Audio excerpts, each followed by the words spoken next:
السلام عليكم خوتي، ماشي حشومه عليكم كتقولوا الجزائر ما عندها شي تاريخ. ها هي رساله في هذه في عام 1346. هذه ماشي الجزائر. دابا هذه الجزائر ولا ماشي الجزائر؟ ها هي الجزائر. ها انت والمديا. ها هي ومليانه. هذه في 1346. علاش كتقولوا الجزائري ما عنده شي تاريخ؟ علاش؟ ماشي حشومه عليكم.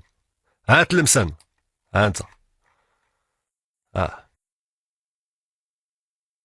ها انتوما الخوت. ها من عبد الله علي امير المسلمين ابن مولانا أمير المسلمين أبي محمد ابن مولانا أمير المسلمين أبي يوسف يعقوب بن عبد الحق، اللي هو أبي الحسن المريني، اللي كتب الربعة المغربية، المصحف هذاك المكتوب بالذهب بحبر من ذهب.